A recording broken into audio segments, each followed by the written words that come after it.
ഹരേ കൃഷ്ണ. പ്രണാമം എല്ലാവർക്കും. ഹരേ കൃഷ്ണ. എല്ലാവർക്കും പ്രണാമം. ഹരേ കൃഷ്ണ ഗുരുജി. പ്രണാം ഗുരുജി. ഹരേ കൃഷ്ണ. ഹരേ കൃഷ്ണ. എല്ലാവർക്കും പ്രണാമം. നമുക്ക് പ്രാർത്ഥനയിൽ കിടക്കാം. ഓം നമോ ഭഗവതേ വാസുദേവായ. ഓം നമോ ഭഗവതേ വാസുദേവായ. ഓം നമോ ഭഗവതേ വാസുദേവായ. നാരായണം നമസ്കൃത്യം നരം ചൈവ നരോത്തമം ദേവീം സരസ്വതീം വ്യാസം തതോ ജയമുദിരയേത് നഷ്ടപ്രായേഷു ഭദ്രേഷു നിത്യം ഭാഗവത സേവയാ ഭാഗവതേയുത്തമ ശ്ലോകേ ഭക്തിർഭവതി നഷ്ടകേ മുഖം കരോതി വാചാലം പങ്കും ലംഘയതേ ഗിരിം യത്കൃപതമഹം വന്ദേ പരമാനന്ദമാധവം. ശ്രീഗുരുദീനതാരിണം ശ്രീചൈതന്യമീശ്വരം വജ്ഞാനതിമിരാന്ധസ്യ ജ്ഞാനാഞ്ജലശലാകയാ ചക്ഷുർമിലിതം യേന തസ്മൈ ശ്രീഗുരുവേ നമഃ. ശ്രീചൈതന്യം മനോഭീഷ്ടം സ്ഥാപിതം യേന ഭൂതലേ സ്വയം രൂപകഥാമഹ്യം തദാദിശഭാന്തികം വന്ദേഹം ശ്രീഗുരു ശ്രീയുതപദകമലം ശ്രീഗുരും വൈഷ്ണവാംസ ശ്രീരൂപം സാഗരജാതം സഹന രഘുനാഥാനിധം തം സജീവം സാദൈവം സാവധൂതം പരിജനസഹിതം കൃഷ്ണചൈതന്യദേവം ശ്രീരാധാകൃഷ്ണപാദാൻ സഹന ലളിത ശ്രീവിശാഖാനിം താം സാഹേ കൃഷ്ണ കരുണാ സിന്ധോ ദീനബന്ധോ ജഗത്പദേ ഗോപേശ ഗോപികാ കാന്ത രാധാ കാന്ത നമസ്തുതേ തപ്തകാഞ്ചന ഗൗരാംഗീ രാധേ വൃന്ദാവനേശ്വരി വൃഷഭാനുസുതേ ദേവി പ്രണമാമി ഹരിപ്രിയേ വാഞ്ചാകൽപതരൂപേച്ഛ കൃപാ സിന്ധിഭ്യേവ ച പതിനാം പാവനേഭ്യോ വൈഷ്ണവേഭ്യോ നമോ നമഃ. നമോ വിഷ്ണുപാദായ കൃഷ്ണപ്രേഷ്ഠായ ഭൂതലേ ശ്രീമദേ ഭക്തിവേദാന്ത സ്വാമിന്നിധി നാമിനെ നമസ്തേ സാരസ്വദേവേ ഗൗരവാണി പ്രചാരിണേ നിർവിശേഷ ശൂന്യവാദി പാശ്ചാത്യദേശധാരിണേ. ജയ ശ്രീകൃഷ്ണ ചൈതന്യ പ്രഭു നിത്യാനന്ദ ശ്രീ അദ്വൈത ഗദാധര ശ്രീവാസാദി ഗൗരഭക്തവൃന്ദ.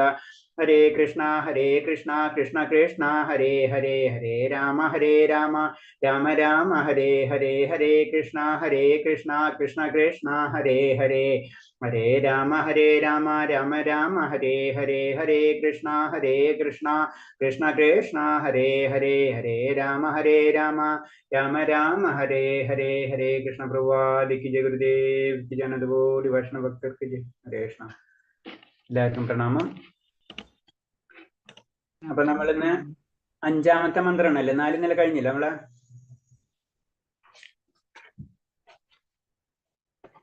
കഴിഞ്ഞ ക്ലാസ്സില് 4ാമത്തെ മന്ത്രമല്ല പഠിച്ചത്. എത്ര? 6ആണോ? അതെ, ഓക്കെ, സോറി. 6ആണ്.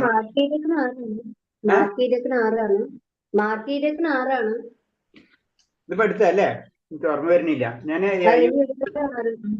അപ്പൊ 5ാമത്തെ യൂട്യൂബ് ഇട്ടിരുന്നില്ല. ഞാൻ ജസ്റ്റ് യൂട്യൂബിൽ നോക്കുമ്പോ 5 വരെ കണ്ടോളൂ. ഓക്കെ, 5 കഴിഞ്ഞല്ലേ അല്ലേ? കൺഫേം അല്ലേ? അതായത് ഭഗവാൻ ചലിക്കുന്നു ചലിക്കാതിരിക്കുന്നു ഒക്കെ ഉള്ള പറഞ്ഞ് പഠിച്ചു കഴിഞ്ഞാ അല്ലേ? കഴിഞ്ഞല്ലേ?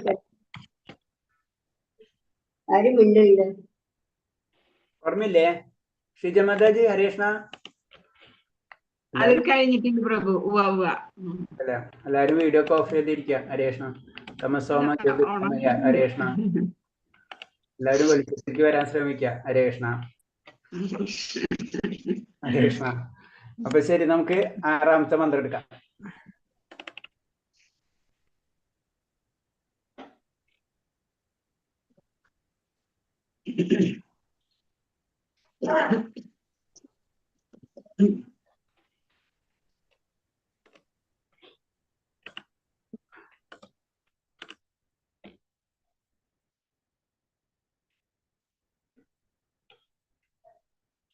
ആറാമത്തെ മന്ത്രം പറഞ്ഞത് യസ്തു സർവാണി ഭൂതാനി ആത്മന്യവാനി പശ്യതി സർവഭൂതേഷു ജഗാത്മാനം തതോന വിജഗുപസ്ഥതേ. യസ്തു സർവാണി ഭൂതാനി ആത്മന്യവാനി പശ്യതി സർവഭൂതേഷു ജഗാത്മാനം യതോന വിജഗുപസ്ഥതേ.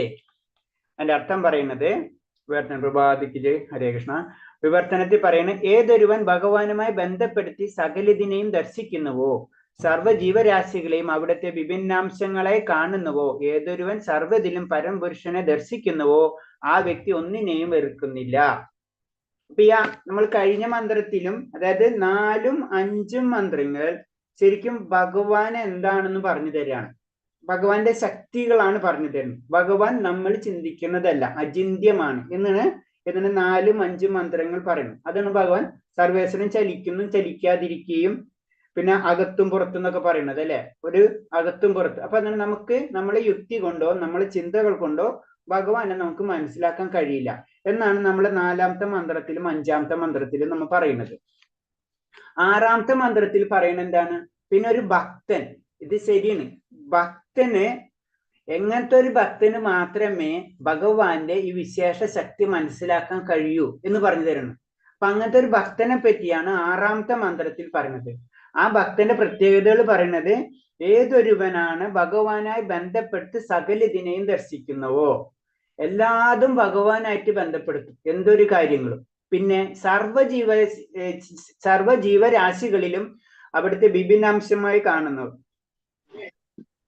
നമ്മ ഭഗവത്ഗീതയിൽ അതിനോട് ബന്ധപ്പെടുത്തിയിട്ടുള്ള ഒരു ശ്ലോകം അറിയാം, മമ വംശ ജീവലോക എന്ന് പറഞ്ഞത്. അപ്പൊ അങ്ങനെ പിന്നെ എല്ലാ ജീവജാലങ്ങളും അവിടുത്തെ വിഭിന്നാംശങ്ങളെ കാണുന്നുവോ, ഏതൊരു സർവ്വതിനും പരമപുരുഷനെ ദർശിക്കുന്നു, എല്ലാത്തിലും ഭഗവാനെ ദർശിക്കുക. അതാണ്, അത് നമുക്ക് പ്രഹ്ലാദ് മഹാരാജന്റെ കഥ അറിയാം അല്ലെ, തൂണിലായാലും തുരുമ്പിലുണ്ട് അവിടെ ഉണ്ടെന്ന് പറയുന്നത്. കാരണം എല്ലാത്തിലും ഭഗവാനെ ദർശിക്കുക. ആ വ്യക്തി ഒന്നിനെയും വെറുക്കുന്നില്ല. ആ വ്യക്തിക്ക് പിന്നെ ഒന്നിനെയും വെറുക്കാൻ കഴിയില്ല. കാരണം എന്താണ്? എല്ലാതും ഭഗവാന്റെ അംശമാണെന്ന് മനസ്സിലാക്കുന്ന വ്യക്തി. അങ്ങനത്തെ വ്യക്തിക്കാണ് ശരിക്കും ഭഗവാൻ എന്താണെന്ന് മനസ്സിലാവുള്ളൂ. ആ ഭഗവാൻ എങ്ങനെയാണ്? ആ ഭഗവാൻ എന്താ പറയുന്നത്? ചലിക്കുകയും ചെയ്യും, ചലിക്കാതിരിക്കുകയും ചെയ്യും, അകത്തുണ്ട്, പുറത്തുണ്ട്, ദൂരസ്ഥനും അടുത്തുണ്ട്. ഇതൊക്കെ അറ്റ് എ ടൈമിൽ തന്നെ കാണാൻ പറ്റും. അല്ലെങ്കിൽ അചിന്ത്യ ഭേദ തത്വം നമുക്കറിയാം അല്ലെ. അതായത് ഒന്നാണെന്ന് വെച്ചാൽ ഒന്ന്, രണ്ടാണെന്ന് വെച്ചാൽ രണ്ട്.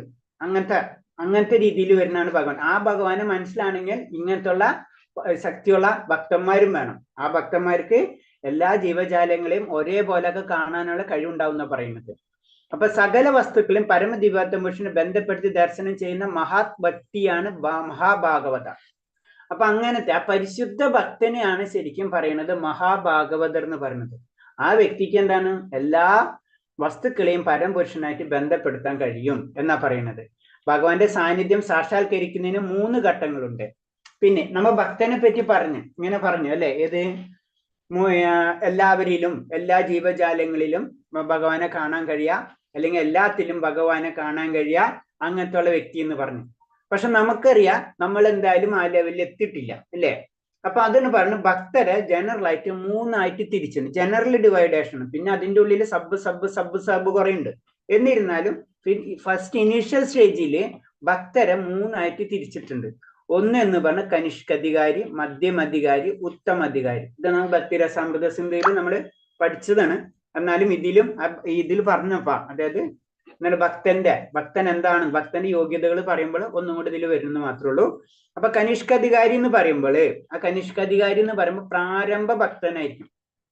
നമ്മൾ സാമാന്യ ഭക്തി, നമ്മൾ ജനറൽ ആയിട്ട് സാമാന്യ ഭക്തി കഴിഞ്ഞിട്ടാണ് സാധന ഭക്തി വരുന്നത്. അപ്പൊ സാമാന്യ ഭക്തിയുള്ള വ്യക്തികൾ എന്താണ്? ക്ഷേത്രത്തിലൊക്കെ പോകും, അവിടുത്തെ ചില നമ്മൾ കുറെ കാര്യങ്ങളൊക്കെ പഠിച്ചിട്ടുണ്ടാവും, അതേപോലെ നമ്മൾ പ്രവർത്തിക്കുക, അനുഷ്ഠാനങ്ങളൊക്കെ ചെയ്യും. അങ്ങനത്തെ വ്യക്തികളാണ്. അതായത് കനിഷ്കാധികാരി എന്നത് ഏറ്റവും സാക്ഷാത്കാരത്തിന്റെ ഏറ്റവും താഴ്ന്ന പടിയാണ്. അയാൾ സ്വന്തം മതവിശ്വാസം അനുസരിച്ചോ ക്ഷേത്രത്തിലോ പള്ളിയിലോ ചെന്ന് ആരാധന നടത്തും. പള്ളിയിലായാലും ക്ഷേത്രത്തിലായാലും താൻ എന്താ പഠിച്ചത്, തന്റെ ആ അറിവ് അനുസരിച്ച് അവിടെ ചെന്നിട്ട് ആരാധന നടത്തും. സ്വന്തം മതപ്രമാണം അനുസരിച്ച് ആരാധന. നമ്മൾ എന്താ പഠിച്ചത് അതേപോലെയുള്ള കാര്യങ്ങളൊക്കെ നമ്മൾ ഇങ്ങനെ ചെയ്തുകൊണ്ടിരിക്കും. സാമാന്യ ഭക്തി ജനറൽ ആയിട്ട് നമ്മൾക്ക് ഉണ്ടാവുന്ന ഒരു ഭക്തൻ എന്ന് പറയുമ്പോൾ നമുക്ക് ഉണ്ടാവുന്നതാണ് ഈ കനിഷ്ക ലെവലിലുള്ള ഭക്തർ എന്ന് പറയുന്നത്. അത്തരം ഭക്തർ ആരാധന സ്ഥലത്തൊഴികെ മറ്റൊരു സ്ഥലത്തും ഭഗവാൻ സന്നിഹിതനല്ലെന്ന് കരുതുന്നു. അപ്പൊ അങ്ങനത്തെ വ്യക്തികൾ എന്താണ്? ക്ഷേത്രത്തിൽ മാത്രം ഭഗവാനുള്ളൂ, അതിന്റെ അപ്പുറത്ത് ഭഗവാൻ ഇല്ല എന്ന് മനസ്സിലാക്കണം. അല്ലെങ്കിൽ അത്രയും ചിന്ത അവർക്ക് ഉണ്ടാവുള്ളൂ. ഭക്തിയുടെ സേവനത്തിൽ ഒരാൾ ഏത് തലത്തിൽ എത്തിയിരിക്കുന്നുവോ ഭഗവാനെ സാക്ഷാത്കരിച്ചവരെന്ന് അയാൾക്കറിയില്ല. അപ്പൊ ഇങ്ങനത്തെ വ്യക്തികൾക്ക് ഒരു വ്യക്തിനെ കണ്ടു കഴിഞ്ഞാൽ ആ വ്യക്തിയുടെ തലം മനസ്സിലാവില്ല. ആ വ്യക്തി ഭക്തനാണോ, അല്ലെങ്കിൽ ഉന്നത ലെവലിൽ എത്തിയിട്ടുള്ള വ്യക്തിയാണോ, പരിശുദ്ധ വ്യക്തിയാണോ, അല്ലെങ്കിൽ താൻ എന്താണ്, തന്റെ ഭക്തിയുടെ തലം എന്താണെന്നൊന്നും ഒരിക്കലും ഈ ഭക്തന് മനസ്സിലാവില്ല. അതാണ് കനിഷ്ക ലെവലുള്ള ഭക്തന്മാരെന്ന് പറയുന്നത്. പിന്നെ അടുത്തത് പറഞ്ഞാണ് 2ാം ഘട്ടത്തിലുള്ള മാധ്യമധികാരികൾ. കുറച്ചും കൂടെ ഭക്തിപരമായിട്ട് ഉയർന്ന വ്യക്തികളെ പറ്റി പറയാണ്. അവർക്ക് എന്താണ് 4 തരം സത്തകൾ തമ്മിലുള്ള 4 വിഭാഗ സത്തകൾ തമ്മിലുള്ള വ്യത്യാസം മനസ്സിലാക്കുന്നു. അതായത് ഇവര് കനിഷ്ക ഭക്തിനെക്കാൾക്കാളും ഉയർന്ന നിലവിലുള്ളതാണ്. ഇവരെ ഏറ്റവും വലിയ പ്രത്യേകത എന്ന് വെച്ച് കഴിഞ്ഞാൽ ഇവര് ഭക്തിയിൽ ഉറച്ചിട്ടുണ്ടാവും. കനിഷ്ക ലെവലുള്ള ഭക്തന്മാരെന്ന് പറയുമ്പോൾ നമ്മൾ പലപ്പോഴും പറഞ്ഞിട്ടുള്ള കനിഷ്ക ലെവൽ എന്ന് പറയുമ്പോൾ അവര് ഭക്തിയിൽ ഉറച്ചിട്ടുണ്ടാവില്ല. ഏത് സമയത്ത് വേണമെങ്കിലും ഭക്തിയിൽ നിന്ന് തിരിച്ചു പോരാം അവർക്ക്, അല്ലെങ്കിൽ തിരിച്ചു പോകും. അത് അങ്ങനത്തെ രീതിയിലുള്ള കാര്യങ്ങളൊക്കെ മനസ്സിലാവുമ്പോൾ, അത് യുക്തിപരമായിട്ടല്ല അങ്ങനെയൊക്കെ വരുമ്പോൾ എന്താണ്, അവർ ചിലപ്പോൾ തിരിച്ചു പോരാനുള്ള ഒക്കെ സാധ്യത, വീഴ്ച വരാനുള്ള സാധ്യതയാണ് കനിഷ്ക ലെവലിലുള്ള ഭക്തന്മാർക്കുള്ളത്. പക്ഷെ മധ്യമാധികാരികൾക്ക് തന്നെ വീഴ്ച വരില്ല, കാരണം ഭക്തിയിൽ അടിയുറച്ച വിശ്വാസം അവർക്ക് വന്നിട്ടുണ്ടാവും. അപ്പൊ അതിൽ തന്നെ പറയുന്ന ഇവർക്ക് വേറെ ഒരു പ്രത്യേകത കൂടെ കിട്ടിയിട്ടുണ്ടാവും. ആ ലെവലിൽ എത്തുമ്പോ അവർക്ക് എന്താണ്, ഭക്തന്മാരെ തിരിച്ചറിയാനുള്ള കഴിവ് കിട്ടിയിട്ടുണ്ടാവും. ഭഗവാൻ എന്താണെന്നും ഭക്തന്മാരെന്താണെന്നും പരംപുരുഷന്റെ, അതായത് പരംപുരുഷൻ ഭഗവാനിൽ ജ്ഞാനമില്ലാത്ത നിഷ്കളങ്കർ, അതായത് നിഷ്കളങ്കരായിട്ടുള്ള വ്യക്തികൾ, അവർക്ക് ഭഗവാനിൽ വലിയ ഗ്രാഹ്യം ഒന്നും ഉണ്ടാവില്ല. ഭഗവാൻ എന്താണെന്നോ മതം എന്താണെന്നോ ഒന്നും അറിയില്ല. പക്ഷെ എന്താണ്, അവർ നിഷ്കളങ്കരായിരിക്കും, ഭക്തരായിട്ടില്ല, അവർ സത്യസന്ധത ആയിരിക്കുന്നവർ ഉണ്ടാവാം. അങ്ങനത്തെ കണ്ടു കഴിഞ്ഞാൽ അവർക്ക് ആഗ്രഹമുണ്ട്, പക്ഷെ കാര്യങ്ങൾ അറിയില്ല. അങ്ങനത്തെ ഭക്തരെ കണ്ടു കഴിഞ്ഞാൽ, അങ്ങനത്തെ വ്യക്തികളെ കണ്ടാലും അവർക്ക് തിരിച്ചറിയാൻ പറ്റും. നാലാമത്തെ വിഭാഗം എന്ന് പറയുന്നത് വിശ്വാസം ഇല്ലാത്തവരുണ്ടാവും. അവരെ കാണുമ്പോൾ ഇവർക്ക് മനസ്സിലാവും. ഈ 4 ഗ്രൂപ്പിന് വ്യക്തികളെയും ആർക്ക് മനസ്സിലാവും, മധ്യമാധികാരികൾക്ക് മനസ്സിലാവും എന്നാണ് പറയുന്നത്. ഒന്ന്, ഭഗവാൻ എന്താണെന്ന് ശരിക്കും മനസ്സിലായിട്ടുണ്ടാവും, അപ്പൊ അതിൽ അടിയുറച്ച വിശ്വാസം അവർക്ക് വന്നിട്ടുണ്ടാവും. അതാണ് ഏറ്റവും വലിയ ഇമ്പോർട്ടന്റ് ആയിട്ടുള്ളത്. രണ്ടാമത് ഭക്തന്മാരാരെന്ന് മനസ്സിലായിട്ടുണ്ടാവും. അതേപോലെ തന്നെ ആ പരംപുരുഷന് ജ്ഞാനമില്ലാത്ത നിഷ്കളങ്കർ, അവർ നിഷ്കളങ്കരാണ്, ഭഗവാനെ പറ്റി അറിയില്ല, അവരാരാണെന്ന് മനസ്സിലായിട്ടുണ്ടാവും. പിന്നെ എന്താണ്, നിരീശ്വരവാദികൾ. അപ്പൊ ഇവരെന്താ ചെയ്യാന്ന് വെച്ച് കഴിഞ്ഞാൽ, ഇവര് ഈ 4 തരം വ്യക്തികളോടും, ഇവർ 4 തരം ഉണ്ടല്ലോ, അതായത് ഭഗവാനോടും അതേപോലെ തന്നെ ഭക്തന്മാരോടും നിരീശ്വരവാദികളോടും നിഷ്കളങ്കരായിട്ടുള്ള പുതുഭക്തന്മാരോടും പെരുമാറുന്ന രീതി വ്യത്യസ്തമായിരിക്കും. നിരീശ്വരവാദിയോട് പെരുമാറുന്ന രീതി ആയിരിക്കില്ല ഭക്തന്മാരോട് പെരുമാറാം. അതായിരിക്കും ആര് ചെയ്യാം, മധ്യമാധികാരികൾ ചെയ്യുക. അയാൾ ഭഗവാനെ പ്രേമഭാജനമായി കരുതി ആരാധിക്കുന്നു. ഞാൻ പറഞ്ഞില്ല, മധ്യമാധികാരിൽ ഏറ്റവും വലിയ യോഗ്യത എന്ന് വെച്ച് കഴിഞ്ഞാൽ അവര് ഭഗവാനെ പ്രേമഭാജനമായി കരുതും. ഭഗവാൻ കഴിഞ്ഞിട്ടുള്ള എന്തും എന്നുള്ളൊരവസ്ഥയിൽ മധ്യമാധികാരികൾ വന്നിട്ടുണ്ടാവും. ഭക്തന്മാരുമായി സൗഹാർദ്ദം പുലർത്തുന്നു. അപ്പൊ അതിന് പിന്നെ ഭക്തന്മാരാണെങ്കിൽ അവരായിട്ട് സൗഹൃദ വലയത്തിലായിരിക്കും. അതാണ് നമ്മൾ സാധുസംഘ പറയുന്നത്. പിന്നെ ഈശ്വരൻ ജ്ഞാനം നൽകി അവര് സുപ്തമായി ഈശ്വര പ്രേമത്തെ പുനരുജ്ജീവിക്കാൻ ശ്രമിക്കുന്നു. ആര്? ഇതേപോലെ തന്നെ നിഷ്കളങ്കരായിട്ടുള്ള വ്യക്തികൾ, അവർക്ക് ഭഗവാനെ പറ്റി അറിഞ്ഞില്ലെങ്കിലും അവർക്ക് കാര്യങ്ങളൊക്കെ പറഞ്ഞു കൊടുത്ത് ഭക്തി തലത്തിലേക്ക് അവർ ഉയർത്തിക്കൊണ്ടുവരും. അവർക്ക് അറിയില്ലാത്ത കുഴപ്പമാണ്, വിശ്വാസം ഇല്ലാത്തതല്ല, അവർക്ക് ഭഗവാനെ പറ്റി അറിയാത്ത വ്യക്തികൾ, ഭഗവാനെ പറ്റി അറിയാൻ ആഗ്രഹമുള്ള വ്യക്തികൾക്ക് അതിന്റെ കാര്യങ്ങളൊക്കെ പറഞ്ഞു കൊടുത്ത് ആ ഈശ്വര പ്രേമത്തെ പുനരുജ്ജീവിക്കും. അതാണ് അവർ ചെയ്യുന്നത്. പിന്നെ 4ാമത്തെ ഗ്രൂപ്പ്, അതായത് നിരീശ്വരവാദികൾ. അവർക്ക് എന്താണ്, അവരെ എടുത്ത് പോകില്ല, അവരെ സമീപിക്കടക്കം ചെയ്യില്ല. അത് ഭഗവാൻ നാമത്തെ അവജ്ഞയെ കാണുന്ന നാസ്തികരെ സമീപിക്കുന്നില്ല, ആ ഭാഗത്തേക്ക് തന്നെ പോകില്ല. അവർക്ക് ഒരു നിർദ്ദേശവും കൊടുക്കില്ല. അതാണ് ആര്, ഭഗവാൻ ഉണ്ടെന്ന് പറഞ്ഞാലും ശരി, ഇല്ല എന്ന് പറഞ്ഞാലും ശരി, ഹരേ കൃഷ്ണ, അത്രേ ഉള്ളൂ. കാരണം അതില് നമ്മളെ സമയം നമ്മൾ വേസ്റ്റ് ചെയ്യില്ല, എനർജി കളയൂല അങ്ങനത്തെ വ്യക്തികൾക്ക് വേണ്ടി. അതാണ് മധ്യമാധികാരികൾ ചെയ്യുക. ഉത്തമാധികാരികൾ എന്ന് പറയുമ്പോൾ അവര് മധ്യമാധികാരത്തിൽ നിന്ന് ഉയർന്ന ലെവലിൽ എത്തിക്കഴിഞ്ഞു. അവരെന്താണ്, എല്ലാതും ഉത്തമാധികാരി അവൻ എല്ലാ ഭഗവാനുമായി ബന്ധപ്പെട്ട് ദർശിക്കുന്നു. ചുരുക്കി പറഞ്ഞു കഴിഞ്ഞാൽ ഇപ്പൊ ഈ പറഞ്ഞ മന്ത്രം, ഈ മന്ത്രമാണ് ശരിക്കും ഉത്തമാധികാരികൾക്ക് ബന്ധപ്പെടുന്നത്. ആ വ്യക്തി എല്ലാവരെയും ഒരേപോലെ കാണും. മധ്യമാധികാരിക്ക് അങ്ങനെ കാണാൻ കഴിയില്ല, പക്ഷെ ഉത്തമാധികാരിക്ക് എല്ലാവരെയും ഒരേപോലെ ആയിട്ട് കാണാൻ കഴിയും. എല്ലാവരിലും ഭഗവാന്റെ ചൈതന്യം ഉണ്ടെന്ന് മനസ്സിലാക്കാൻ കഴിയും. അത്തരം ഒരു ഭക്തൻ നാസ്തികനോ ആസ്തികനോ ഉള്ള ഭേദമില്ലാതെ എല്ലാവരെയും ഈശ്വരന്റെ ഭാഗങ്ങളായി ദർശിക്കുന്നു. ഈ ഉയർന്ന ലെവലിലെത്തും. അതാണ് നമ്മളെ ആചാര്യന്മാരെന്ന് പറയുന്നത്, ആത്മീയാചാര്യന്മാര്. അവരെന്താണ്, അവർക്ക് ഭക്തനാണെന്നോ, നമ്മൾ ജഗായ മതായിര കഥക്ക് അറിയാം നമുക്കല്ലേ, അവര് എല്ലാവരെയും ഭഗവാന്റെ അംശങ്ങളാന്നുള്ള രീതിയിൽ കാണുക ചെയ്യുക. അപ്പൊ എന്താണ്, അവര് ഭക്തനായാലും അതുപോലെ തന്നെ നിരീശ്വരവാദി ആണെങ്കിലും അവരെല്ലാവരെയും എന്താണ്, ഭഗവാന്റെ അംശങ്ങളായി തന്നെ ആയിരിക്കും കാണാം. അതാണ് അവരെ പ്രത്യേകത. അവർക്ക് എന്താണ്, ഒരു ഭക്തനല്ലാത്ത നിരീശ്വരവാദിയെ പോലും ഭക്തനാക്കാനുള്ള കഴിവ് ആർക്കുണ്ടാവും? ഒരു ഉത്തമ അധികാരികൾക്ക് ഉണ്ടാവും. അതാണ് പ്രഭുസ്വാമി. നമുക്കറിയാം, പ്രഭുസ്വാമി അമേരിക്കയിലും മറ്റു പോയിട്ടുള്ള കാര്യങ്ങളൊക്കെ അറിയാം. അത്രയും അവർക്ക് കാര്യങ്ങൾ അറിയാൻ, പറഞ്ഞു കൊടുക്കാനും കഴിവുണ്ട്. ശാസ്ത്രങ്ങളിലും അടിയുറച്ച നൈപുണ്യമുണ്ട്. പിന്നെ എന്താണ്, ഒരു പരമ്പരയിലുള്ള വ്യക്തിയായിരിക്കും. ഇങ്ങനെ എല്ലാ ഗുണങ്ങളും ഒന്നിച്ചു വരുന്ന ആരാണ്? അതാണ് ഒരു ഉത്തമ അധികാരി എന്ന് പറയും. നമ്മളെ രീതിയിൽ പറഞ്ഞ ആത്മീയ ആചാര്യന്മാർ നമുക്ക് പറയാം. എല്ലാവരെയും ഈശ്വരന്റെ ഭാഗമായി ദർശിക്കുന്നു. അപാര ജ്ഞാനിയായ ഒരു ബ്രാഹ്മണനെയും ഒരു ശാവും തമ്മിൽ സാരവത്തായ വ്യത്യാസമില്ല എന്ന് അവർ അറിയുന്നു. അതായത് ബ്രാഹ്മണനെയും നായിയെയും ചണ്ടാലനെയും, ഭഗവതിയിലുള്ള ശ്ലോകങ്ങളാണ് അതൊക്കെ എന്താണ്, എല്ലാവരെയും ഒരേപോലെ കാണാനുള്ള കഴിവ് എന്ന് പറഞ്ഞു കഴിഞ്ഞാൽ ആ തലത്തിലേക്ക് അവർ എത്തിയിട്ടുണ്ടാവും. അതാണ് ഉത്തമ അധികാരികൾ എന്ന് പറയുന്നത്. അവരുടെ ഗുണങ്ങളാണ് പറയുന്നത്. രണ്ടുപേരും പരംപുരുഷന്റെ സൂക്ഷ്മാംശങ്ങളാണ്. ഏത് നായായാലും ബ്രാഹ്മണനായാലും ഭഗവാന്റെ സൂക്ഷ്മാംശങ്ങളാണെന്ന്, എല്ലാതും ഭഗവാന്റെയാണ് അല്ലെ, ഭഗവാന്റെ നിർമ്മിതിയാണ്, അല്ലെങ്കിൽ ഭഗവാന്റെ സൃഷ്ടിയാണെന്ന് ശരിക്കും മനസ്സിലാവും. രണ്ടുപേരും പരംപുരുഷന്റെ സൂക്ഷ്മാംശങ്ങളാണെന്ന് അവർ മനസ്സിലാക്കുന്നു. പിന്നെ മുൻജന്മ കർമ്മങ്ങൾ അനുസരിച്ച് അവർ ആത്മാവ് ഭിന്ന ശരീരങ്ങൾ വർത്തിക്കുകയെന്നവേ ഉള്ളൂ. അപ്പൊ എന്താണ്, മുൻജന്മങ്ങളിലെ കർമ്മങ്ങൾക്കനുസരിച്ചാണ് അവർക്ക് നായയുടെ ശരീരം കിട്ടാം, പൂച്ചയുടെ ശരീരം കിട്ടാം, മനുഷ്യന്റെ ശരീരം കിട്ടാം, ദേവന്റെ ശരീരം കിട്ടാം. പല ശരീരങ്ങൾ കിട്ടുകയാണെന്ന് ആർക്ക് ശരിക്കും മനസ്സിലാവും? ഈ ഉത്തമ അധികാരികൾക്ക് മനസ്സിലാവും.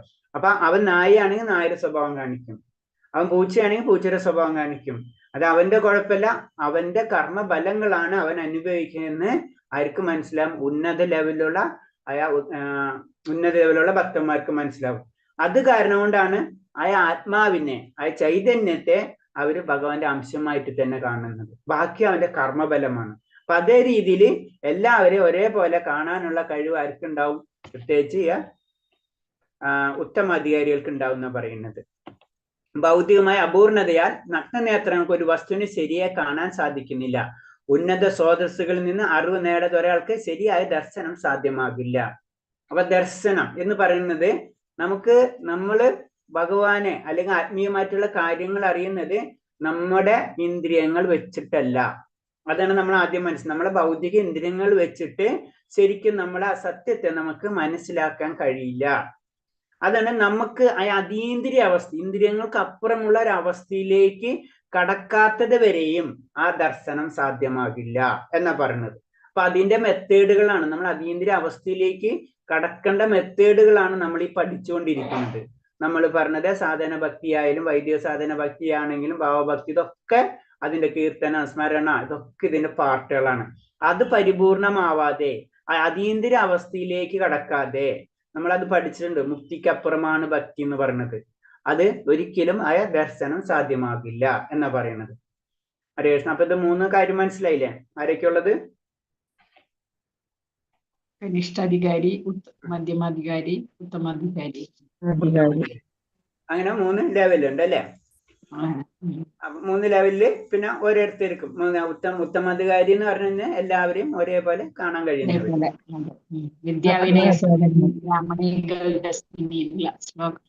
ആ മന്ത്രം ഓർമ്മയുണ്ടോ?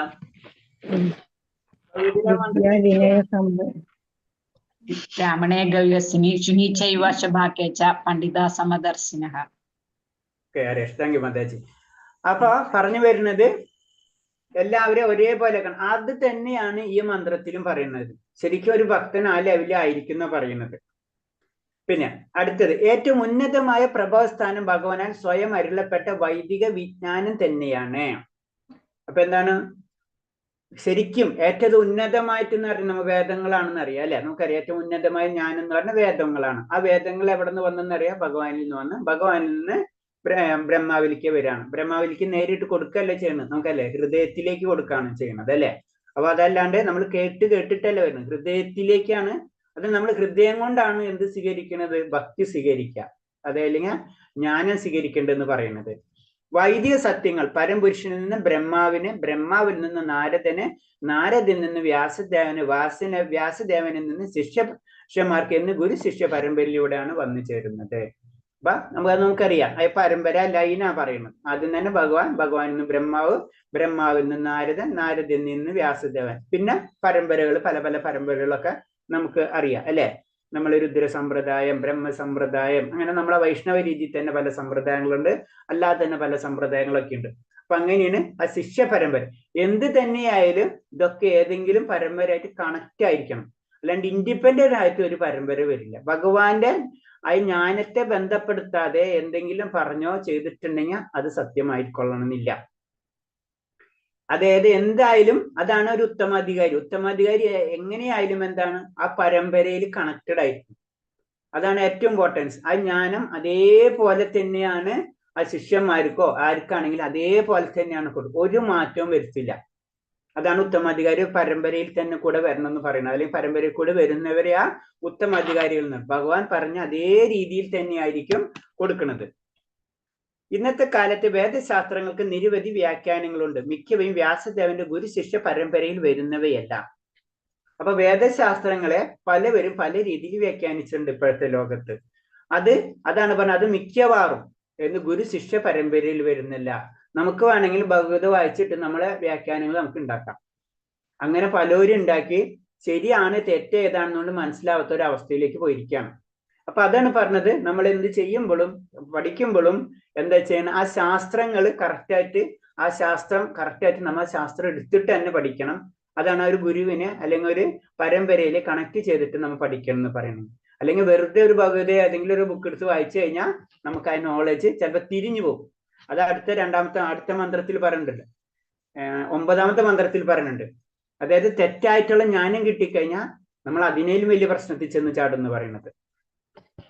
ശ്രീല വ്യാസദേവന്റെയും അവസാനത്തെയും പരിപൂർണ ഉദാത്തമായ കൃതി ശ്രീമദ് ഭാഗവതമാണ്. അത് നമുക്കറിയാം അല്ലെ, ഭാഗവതമാണ്. എല്ലാ പുരാണങ്ങളും രചിച്ചതിന് ശേഷം ആർക്ക് ആത്മീയ സന്തോഷം കിട്ടുന്നതിന് വേണ്ടി പിന്നെ നാരദ മഹർഷി പറഞ്ഞു കൊടുക്കാണ് അത് ഭാഗവതം രചിക്കുക. അങ്ങനെ ഭാഗവതം രചനയോടുകൂടിയാണ് പരിപൂർണമാകുന്നത്. അതാണ് പരിപൂർണത. ഭഗവാൻ പരിപൂർണമാകുന്നത് അല്ലെങ്കിൽ ഭഗവാനിലേക്ക് നമ്മൾ എത്തുന്നത് ഭാഗവതത്തിൽ കൂടെയാണെന്ന് പറഞ്ഞത്. ആ ആനന്ദത്തിലേക്കാണ് നമ്മൾ എത്തുന്നത്. ഭഗവാൻ സ്വയം അരുൾ ചെയ്തതും വ്യാസദേവൻ ഗ്രന്ഥരൂപത്തിലാക്കിയതുമായ ഭഗവത്ഗീതയുമുണ്ട്. ഇപ്പൊ എന്താണ്, 2 കാര്യമാണ് ഒന്ന് പറഞ്ഞിട്ടുള്ളത്. ഒന്ന് എന്താണ്, ഭാഗവതവും ഭഗവത്ഗീതയും. ഇതാണ് മെയിൻ ആയിട്ടുള്ള 2 അടിസ്ഥാന ഗ്രന്ഥങ്ങൾ ഭഗവാനെ പറ്റിയിട്ടുള്ളത്. ഇവയാണ് ഏറ്റവും പ്രധാനപ്പെട്ട ദൃശ്യശാസ്ത്രങ്ങൾ. പരമ്പരയിൽ വ്യാസദേവന്റെ ഗുരു ശിഷ്യ പരമ്പരയിൽ നിന്ന് ശിക്ഷണം ലഭിക്കാതെ ആർക്കും വേദങ്ങളെ കുറിച്ച് നിഗമനങ്ങൾ എത്തിച്ചേരാൻ ശ്രമിക്കരുത്. വീണ്ടും പറയാണ്, നമ്മൾക്ക് പരമ്പരയിൽ കൂടെ കണക്ട് ചെയ്യാതെ നമ്മൾ ഒരിക്കലും എന്താണ് വേദങ്ങളെ കുറിച്ചുള്ള നിഗമനങ്ങൾ എത്തിച്ചേരരുത്. കാരണം എന്താ പറയുക, നമുക്കിപ്പോ അറിയാം, നമ്മളിപ്പോ ഉപദേശാമൃതം പഠിച്ചു, ഭക്തിരസാമൃത സിന്ധു പഠിച്ചു. ഇതൊക്കെ എല്ലാവരും ചെയ്യുമ്പോൾ ആചാര്യന്മാർ, ഉന്നത ലെവലുള്ള ആചാര്യന്മാർ എന്താണ്, അവരുടെ ഇഷ്ടത്തിലൊന്നും ചേർക്കണില്ല അല്ലെ.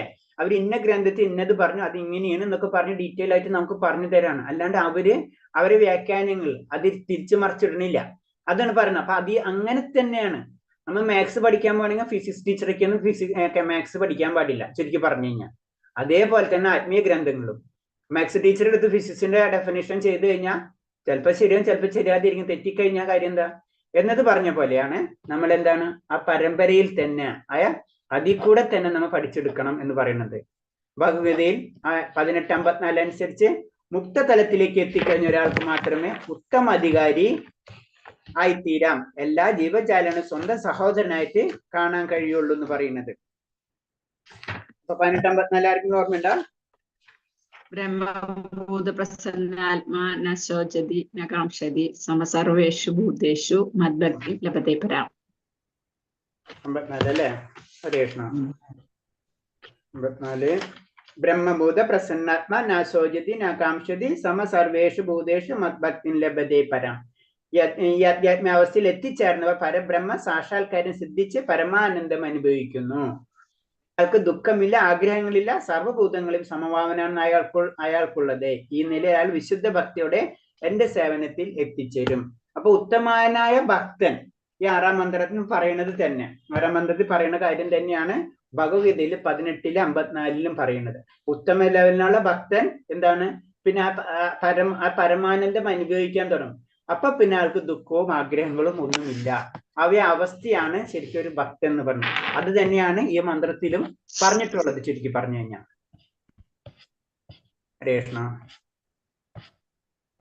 ഇത്രയും പറഞ്ഞതിൽ എന്തെങ്കിലും സംശയങ്ങളുണ്ടാ? മെയിനായിട്ട് നമ്മൾ 3 കാര്യമാണ്, അതായത് കനിഷ്ക ലെവല്, മധ്യമ ലെവല്, ഉത്തമാധികാരി എന്നുള്ള രീതിയിൽ 3 പേരെ ഭക്തന്മാരെ പറ്റി പറയാണ്. അതിൽ ഓരോരുത്തരും വ്യത്യാസങ്ങൾ പറഞ്ഞു തരുന്നുണ്ട്. ഉത്തമാധികാരി ആരാണ്, അതിന് അടുത്തത് അവരോരോരുത്തരും ഗുണങ്ങൾ പറഞ്ഞു.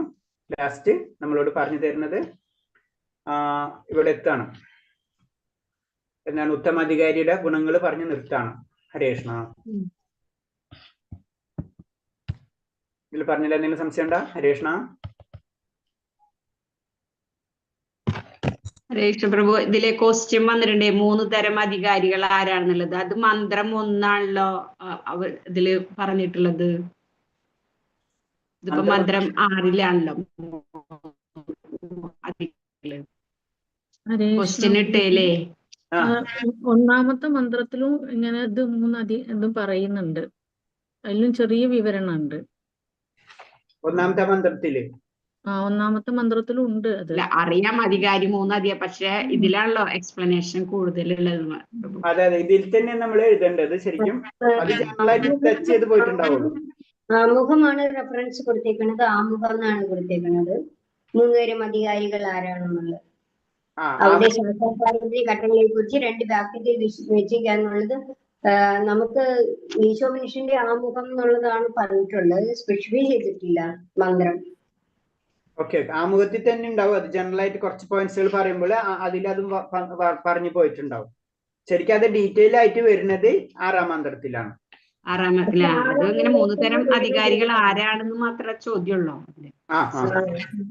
അത് ഒന്നാമത്തേൽ ചെറുതായിട്ട് കൊടുത്തിട്ടുണ്ട്, ഒന്നാമത്തെ മന്ത്രത്തില്. അതാണ് ഒന്നാമത്തെ മന്ത്രത്തിലുണ്ട് അല്ലെ, കുറച്ച് അതിന്റെ ഡീറ്റെയിൽ വരുമ്പോ അതിന്റെ ഭാവാർത്ഥത്തിൽ ആത്മാവിന്റെ 4 പോരായ്മകൾ പട്ടികപ്പെടുത്തുക എന്നാണ് ക്വസ്റ്റ്യൻ 1. ഓക്കെ, അത് കുഴപ്പമില്ല. അപ്പൊ കാര്യം മനസ്സിലായില്ല. അതെ. അപ്പൊ നമുക്ക് അടുത്തതിലേക്ക് കടക്കാം. 7ാമത്തെ മന്ത്രം പറയുന്നത്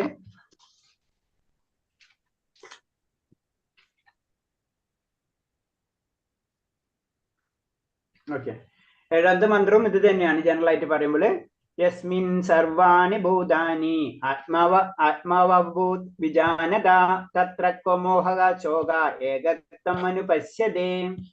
യസ്മിൻ സർവാണി ഭൂതാനി ആത്മാവഭൂത് വിജാനത തത്ര ക്വ മോഹഃ ശോക ഏകത്വം അനുപശ്യതേ.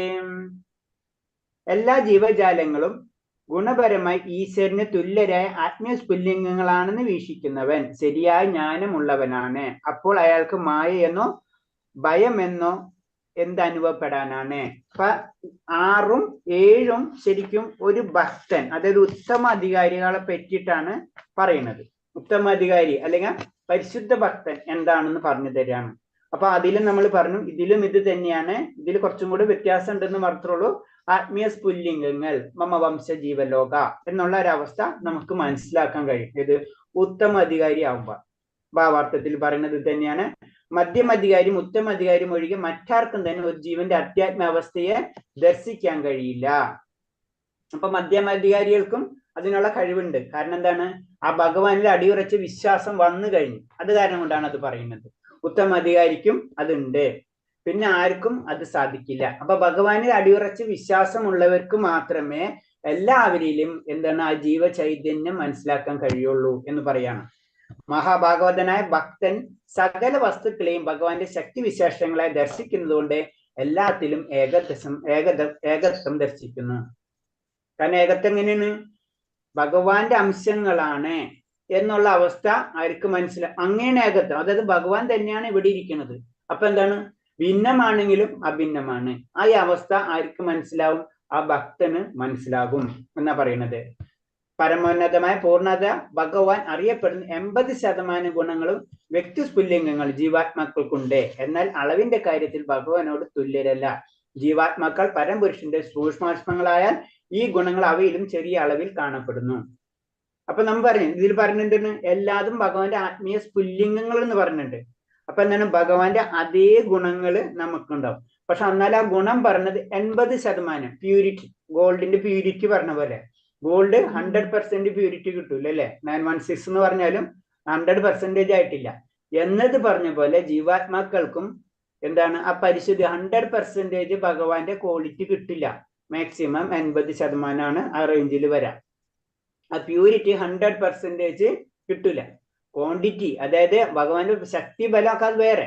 അത് നമ്മള് സമുദ്രത്തോടാണ് കൊടുക്കണം. നമ്മള് ജീവാത്മാക്കൾ ഒരു തുള്ളി വെള്ളം ഉണ്ടെങ്കിൽ സമുദ്രം ഭഗവാൻ എന്ന് കണക്കൂട്ടാം. എന്നിരുന്നാലും ആ ഒരു തുള്ളി വെള്ളം എന്ന് പറയുമ്പോഴും അത് സമുദ്രത്തിന്റെ ഉപ്പിന്റെ എല്ലാ ഗുണങ്ങളും അതിൽ കിട്ടണമെന്നില്ല.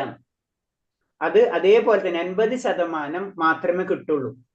അതായത് വേറെ രീതി പറഞ്ഞു കഴിഞ്ഞാൽ, ഇപ്പൊ ഒരു സ്ഥലത്തിൽ ഒരു തുള്ളി വെള്ളം എടുത്ത് അതിന്റെ കംപ്ലീറ്റ് എടുത്ത് നോക്കിക്കഴിഞ്ഞാലും അതിന്റെ ക്വാളിറ്റി ചെറിയ വ്യത്യാസം ഉണ്ടാവും. കുറച്ച് ദൂരത്ത് 1 കിലോമീറ്റർ വെള്ളം എടുത്തു കഴിഞ്ഞാലും അതിന്റെ ക്വാളിറ്റി ചെറിയ വ്യത്യാസം ഉണ്ടാവും. എന്നത് പറഞ്ഞ പോലെ ജീവാത്മാക്കൾക്ക് മാക്സിമം പരിശുദ്ധി തന്നെ 80% മുഴുവനായിട്ടുള്ള പരിശുദ്ധി, ഭഗവാന്റെ അതേ പരിശുദ്ധി ഉണ്ടാവില്ല. അതാണ് 80% പറഞ്ഞു നിൽക്കുന്നത്. അത് തന്നെയാണ് പറഞ്ഞത്, നമുക്ക് അറിയാം. അതായത് ഇതിലുണ്ടോന്ന് അറിയില്ല. അതായത് ബ്രഹ്മാവിന് 78%, അങ്ങനെ പരമശിവന് 84%, അങ്ങനെ ഉണ്ട്, അതിന്റെ പട്ടികയുണ്ട്. അപ്പൊ അത് പറയുന്നത് എന്ന് വെച്ച് കഴിഞ്ഞാൽ നമ്മളെ പ്യൂരിറ്റി കൂടുന്നതിനനുസരിച്ച് നമുക്കറിയാം നമ്മൾക്കും ബ്രഹ്മാവിന്റെ പൊസിഷനിൽ എത്താം എന്നൊക്കെ നമുക്കറിയാം അല്ലെ. അപ്പൊ നമ്മളെ പ്യൂരിറ്റി കൂടുന്നതിനനുസരിച്ച് നമ്മൾ ഉയർന്ന ലോകത്തിലേക്ക് കടക്കും, ദേവന്മാരെ ലോകത്തിലേക്ക് കടക്കും. അതാണ് ദൈവിക ഗുണങ്ങൾ നമുക്ക് കിട്ടുമെന്ന് പറഞ്ഞത്. നമ്മളെ പ്യൂരിറ്റി 40% ആണെങ്കിൽ, അല്ലെങ്കിൽ 50% ആണെങ്കിൽ ദേവന്മാരെ ഗുണത്തിൽ കിട്ടും. അതായത് നമ്മള് സ്വർഗലോകം, ഭൂവർലോകം, സ്വർഗലോകം, ജനകലോകം, തപോലോകം, ബ്രഹ്മലോകം, അങ്ങനെ അങ്ങനെ ഉയരത്തിലേക്ക് നമുക്ക് പോകാൻ കഴിയും. അങ്ങനെ 80%, അങ്ങനെ 78% ആണ് എൻ്റെ ഓർമ്മ. അവിടെ എത്തുമ്പോൾ ബ്രഹ്മാവിന്റെ പൊസിഷനിലേക്ക് നമ്മൾ റെഡി ആയിട്ടുണ്ടാവും. അത്ര നമ്മൾ യോഗ്യത നേടിയിട്ടുണ്ടാവും അവിടെ എത്താൻ. അതാണ് ബ്രഹ്മാവിന്റെ പൊസിഷനിൽ നിന്ന് മാറിക്കൊണ്ടിരിക്കുന്നത് പറഞ്ഞു. ജീവാത്മാക്കൾ തന്നെയാണ് ബ്രഹ്മാവായിട്ട് വരുന്നത്. അപ്പൊ അതാണ് പറഞ്ഞത് 80% ഗുണങ്ങൾ എന്ന് പറഞ്ഞത്. എന്നാൽ അളവിന്റെ കാര്യത്തിൽ ഭഗവാനോട് അളവിന്റെ കാര്യത്തിൽ പിന്നെ തുല്യരല്ല, അതിനൊരു സംശയമില്ല. പക്ഷെ എന്താണ്, പരിശുദ്ധിയുടെ കാര്യത്തിലും നമുക്ക് പരിപൂർണത ഇല്ല. നമുക്ക് ജനറലായിട്ട് പറയുമ്പോൾ ഭഗവാന്റെ അംശമാണെന്ന് പറഞ്ഞാലും അത്ര പരിശുദ്ധി നമുക്ക് വന്നിട്ടില്ല. ആ പരിശുദ്ധി കൂടും തോറും നമ്മൾ ഉയർന്ന ലോകത്തിലേക്ക് പോകും, പരിശുദ്ധി കുറയും തോറും നമ്മൾ താഴ്ത്ത ലോകത്തിലേക്ക് പോകും. സമുദ്രത്തിൽ ഒരു തുള്ളി വെള്ളത്തിന് ഉപ്പിന്റെ അളവിന് മുഴുവൻ സമുദ്രത്തിൽ അടങ്ങിയിരിക്കുന്ന ഉപ്പുമായി താരതമ്യം ചെയ്യാൻ കഴിയില്ല. അതാണ് ജനറലായിട്ട് അളവ് എന്ന് പറയുന്നത്. ഉപ്പ് സമുദ്രത്തിലെ ഒരു തുള്ളി വെള്ളത്തിന്റെ ഉപ്പല്ല സമുദ്രത്തിലെ മൊത്തം ഉപ്പിന്റെ അളവ്. അതേപോലെയാണ് ഭഗവാനെ നമ്മളെ വെച്ച് കമ്പയർ ചെയ്യുന്നത്. രാസഘടനമായി ഒരു തുള്ളി ജലത്തിന്റെ ഉപ്പിന് സമുദ്രത്തിന് മുഴുവൻ അടങ്ങിയ ഉപ്പിന്റെ ഗുണങ്ങളുണ്ട്. അതിന് ശരിയാണ്. രാസഘടനമായിട്ട് നമ്മൾ ഇതും ഉപ്പാണ് അതും ഉപ്പാണ്. അപ്പൊ നിയമപരമായിട്ട് കറക്റ്റാണ്. അത്രേ ഉള്ളൂ നമ്മൾ. അതായത് നമ്മളെന്താണെന്ന് നമുക്ക് പറഞ്ഞു തരാണ്. ഗുണപരമായ പരിമാണത്തിലും വ്യക്തിഗത ജീവസത്ത ഭഗവാൻ സമാനനാണെങ്കിൽ ഭൗതിക ശക്തിക്ക് വിധേയനാകുക എന്ന പ്രശ്നം തന്നെ ഉണ്ടാവുമായിരുന്നില്ല. കാരണം നമുക്കറിയാം ഭഗവാന് ഭൗതിക ലോകവുമായിട്ട് ബന്ധമില്ല. ഭഗവാൻ നിർഗുണനാണ്, ഈ 3 ഗുണങ്ങൾക്കും അപ്പുറമാണ്. അപ്പോ ഭഗവാന്റെ ശക്തി മുഴുവനും നമുക്ക് കിട്ടുകയാണെങ്കിൽ പിന്നെ നമുക്ക് ഈ ഭൗതിക ലോകത്തിന്റെ നിയമങ്ങൾ നമുക്ക് ബാധകമാകില്ല. ചുരുക്കി പറഞ്ഞു കഴിഞ്ഞാൽ നമ്മൾ പറയുന്ന ജനറലായിട്ട് പറയുന്ന ആ കാര്യങ്ങളെ തെറ്റാണെന്ന്, അതായത് നമ്മൾ മനസ്സിലാക്കാത്ത കാരണം കൊണ്ടാണ് നമ്മളതൊക്കെ പറഞ്ഞുകൊണ്ട് എന്തൊക്കെയാണ് അഹം ബ്രഹ്മാസ്മി എന്നൊക്കെ പറയുന്നത്. ഞാൻ ബ്രഹ്മമാണ്, ഞാൻ ഭഗവാനാണ്, ഞാൻ ഭഗവാൻ എത്തി അല്ലെ, തത്വമസി എന്നൊക്കെ പറയുന്നത്. അത് ശരിയാണ്. പക്ഷെ നമ്മൾ അപ്പോഴും ഭഗവാന്റെ ഒരു അംശം മാത്രമാണ്. ആ സത്യം നമുക്ക് മനസ്സിലാവുന്ന ഒരു അവസ്ഥ, അതാണ് ഇതൊക്കെ ഈ ശ്ലോകങ്ങളും ഇതൊക്കെ പറയുന്നത്. അല്ലാതെ ഞാൻ ഭഗവാനായി മാറില്ല ഒരിക്കലും. അത് നമ്മൾ മനസ്സിലാക്കണം. അതാണ് പറഞ്ഞത്, ഒരിക്കലും നമ്മൾ ഭഗവാന് തുല്യമായിട്ട് മാറില്ല. അങ്ങനെയാണെങ്കിൽ ഭൗതിക നിയമങ്ങളൊന്നും നമ്മളെ ബാധിക്കില്ല എന്നാ പറയുന്നത്. എല്ലാ ജീവജാലങ്ങളും പക്ഷി മൃഗാദികളും സസ്യജാലങ്ങളുമല്ല ഭഗവാന്റെ തടസ്സ ശക്തിയിലെ ഉൽപ്പന്നങ്ങളാണ് എന്ന് ഭഗവത പറയുന്നുണ്ട്. തടസ്സ ശക്തിയാണ് അല്ലെ. നമുക്കറിയാം 3 തരം ശക്തികളുണ്ട്. അതിലെന്താണ് ബഹിരംഗ ശക്തി, അന്തരംഗ ശക്തി, തടസ്സശക്തി. അതിൽ തടസ്സശക്തിയിലെ ഇതിലാണ് നമ്മൾ ഈ ജീവാത്മാക്കളെല്ലാതും വരുന്നെന്ന് പറയുന്നത്. അപ്പൊ അതാണ് ഭഗവാന്റെ ശക്തികളായിട്ട് പറയുന്നു. അപ്പൊ ഭഗവാന്റെ അംശമാണല്ലോ നമ്മ. അപ്പൊ ഭഗവാനും ഞാനും തുല്യനാണെന്ന് നമുക്ക് ഒരിക്കലും പറയില്ല. ഭഗവാന്റെ തന്നെ പല ശക്തികളിലെ ഒരു ശക്തിയായ തടസ്സ ശക്തിയിലെ ഒരു പാർട്ട് മാത്രമാണ് നമ്മൾ എന്നാ പറഞ്ഞു തരുന്നത്. ആനന്ദമയ അഭ്യാസ എന്ന വേദാന്ത സൂത്രം പ്രസ്താവിക്കുന്നു ഭഗവാൻ ഉൾപ്പെടെയുള്ള എല്ലാ ജീവസത്തകളും നിരന്തരം ആനന്ദം അന്വേഷിക്കുന്നു. ഭഗവാൻ ഉൾപ്പെടെയുള്ളവർ നമ്മളെല്ലാവരും, നമ്മൾക്ക് എന്താണ്, നമ്മളെ ചിന്താഗതി എന്താണ്, എല്ലാവർക്കും ആനന്ദം വേണം, എല്ലാവർക്കും സന്തോഷം വേണം, എല്ലാവർക്കും സമാധാനം വേണം അല്ലെ.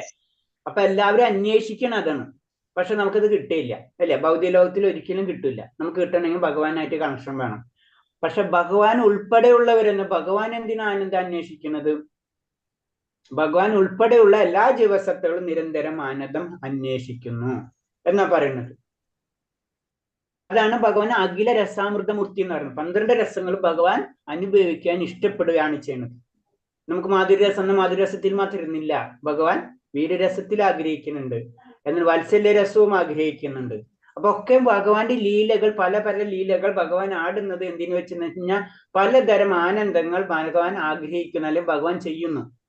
അതാണ് നമ്മൾ ഏത് രസത്തിലേക്ക് നമുക്ക് കണക്ട് ചെയ്യാൻ പറ്റും, ആ രസത്തിലാണ് നമ്മൾ നിൽക്കുക. മാധുരസത്തിന് മാധുരസം, അതേപോലെ തന്നെ വാത്സല്യരസത്തിന് വാത്സല്യരസം. ഇതൊക്കെ അൾട്ടിമേറ്റ് ഉത്തമാധികാരിയിലുള്ള, നമുക്കറിയാതൊക്കെ ഉത്തമാധികാരിയിൽ എത്തിയിട്ട് അതിൽ നിന്ന് ഭാവഭക്തിയിൽ എത്തിയിട്ടുള്ള കാര്യങ്ങളാണ് ഇതൊക്കെ.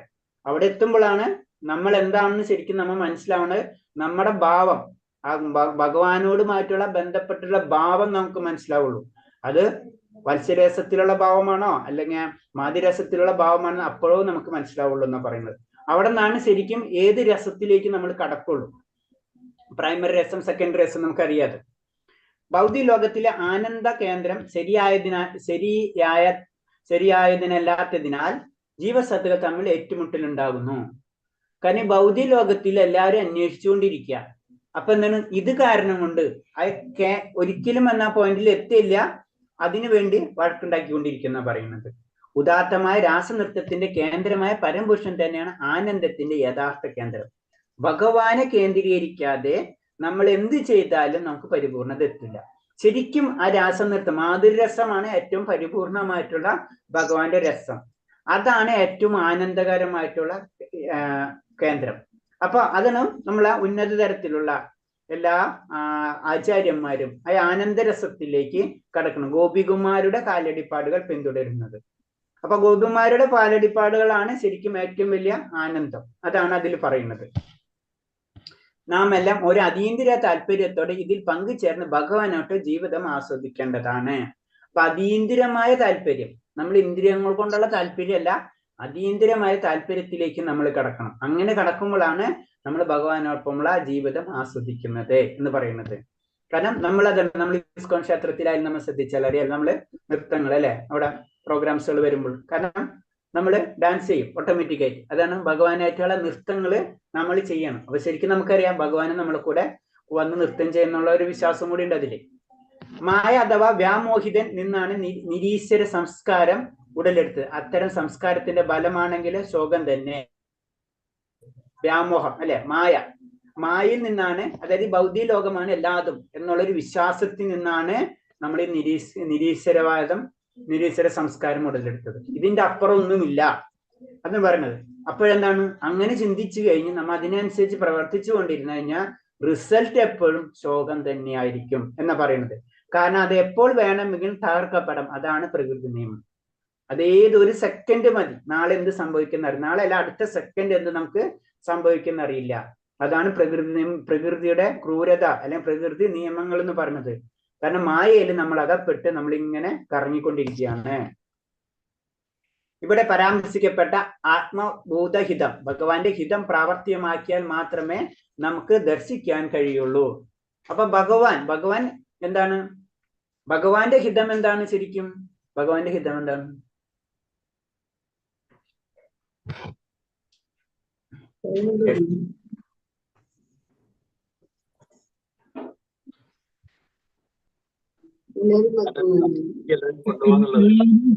ഭഗവത് ലോകത്തിലേക്ക് എത്തിക്കുക തന്നെ.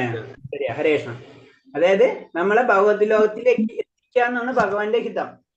പക്ഷെ നമ്മളെ അങ്ങോട്ട് വലിക്കുമ്പോൾ ഇങ്ങോട്ട് ഓടും അല്ലെ, അതാണ് പ്രോബ്ലം. അതാണ് പറഞ്ഞത് ഇവിടെ ആത്മഭൂതാഹിതം എന്ന് ഭഗവാന്റെ ഹിതം പ്രാവർത്തികമാക്കിയാൽ, ഭഗവാന്റെ ഹിതം അത് നമ്മൾ പ്രാവർത്തിയാക്കണം.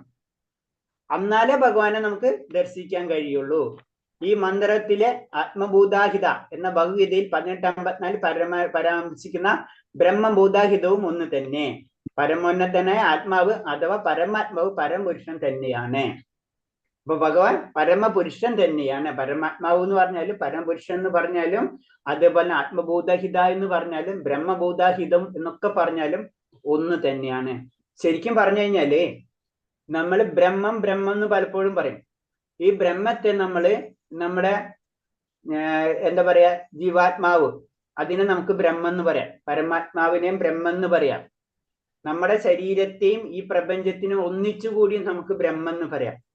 അപ്പൊ ആ സത്യം മനസ്സിലാക്കാം, അതാണ് ഉദ്ദേശിക്കുന്നത്. കാരണം എന്താണ്, ബ്രഹ്മം ഭഗവാന്റെ സൃഷ്ടി തന്നെയാണ് പ്രപഞ്ചം അല്ലെ. അപ്പൊ എല്ലാത്തിനും തന്നെ നമുക്ക് ബ്രഹ്മം എന്നുള്ള ഒരു പോയിന്റിലേക്ക് നമുക്ക് കൊണ്ടുവരാം. അതാണ് ബ്രഹ്മഭൂതാഹിതവും ആത്മഭൂതാഹിതവും ഒക്കെ ഒന്ന് തന്നെയാണ്. അഥവാ പരമപുരുഷൻ തന്നെയാണ്. അതെ, പരമാത്മാവ് അഥവാ പരമാത്മാവ് പരമപുരുഷൻ തന്നെയാണ്. പരമാത്മാവ് എന്ന് പറഞ്ഞാലും ആത്മബോധാഹിതം എന്ന് പറഞ്ഞാലും ബ്രഹ്മഹിതം എന്നൊക്കെ പറഞ്ഞാലും ഒന്ന് തന്നെയാണ്. ഇത് പല പേരിൽ പല സമയത്ത് ചില വ്യത്യാസങ്ങളുണ്ട്. വ്യത്യാസമുണ്ട്. അചിന്ത ഭേദ തത്വം എന്ന് പറഞ്ഞില്ലേ. കാരണം എന്ന് വെച്ച് കഴിഞ്ഞാല് ബ്രഹ്മം വേറെ പരബ്രഹ്മം വേറെ നമുക്കറിയാം. പക്ഷെ രണ്ടും നോക്കുമ്പോൾ രണ്ടും ഒന്ന് തന്നെയാണ്. വ്യത്യാസമുണ്ട്. ഇതാണ് ഭഗവാന്റെ ശക്തികളെ പറ്റി നമുക്ക് ചിന്തിക്കാൻ കഴിയില്ല എന്ന് പറഞ്ഞത്.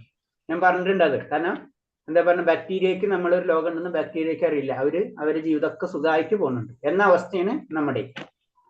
ഈ അതീന്ദ്രാവസ്ഥയെ കുറിച്ച് അറിവുള്ളവനായ ഒരു വ്യക്തി തൽക്ഷണം പരമോന്നത സത്യയെ ശ്രീകൃഷ്ണനെ ശരണം പ്രാപിക്കും. ഈ സത്യം മനസ്സിലായ വ്യക്തിക്ക് ആ ഉത്തമ അധികാരി അല്ലെങ്കിൽ പരിശുദ്ധ ഭക്തൻ തീർച്ചയായിട്ടും ഭഗവാനെ ശരണം പ്രാപിച്ചിരിക്കും. ആ അവസ്ഥയിൽ എത്തിക്കഴിഞ്ഞാൽ പിന്നെ പിറകിലേക്ക് നോക്കേണ്ട ആവശ്യമില്ല. വ്യക്തിഗത ജീവാത്മാക്കളെ പോലെ തന്നെ പരംബ്രഹ്മം ഒരു വ്യക്തിയാണ്. ഭഗവാനായാലും ജീവശക്തിയായാലും വ്യക്തിഗതരല്ല. എന്താണ് ഏറ്റവും ഇമ്പോർട്ടന്റ്. കാരണം അത് 15ാമത്തെ മന്ത്രത്തിൽ കറക്റ്റ് ആയിട്ട് പറഞ്ഞിട്ടുണ്ട്. നമ്മൾ എന്തുകൊണ്ടാണ് ഈശാവാസ്യ ഉപനിഷത്ത് പഠിക്കണമെന്ന് വെച്ച് കഴിഞ്ഞാൽ തന്നെ നമ്മളെ സിലബസിൽ ഈശാവാസ്യ ഉപനിഷത്ത് നമുക്കറിയാം 108 ഉപനിഷത്തും ഇതുണ്ട് അല്ലെ, ജനറൽ ആയിട്ട് അറിയാം.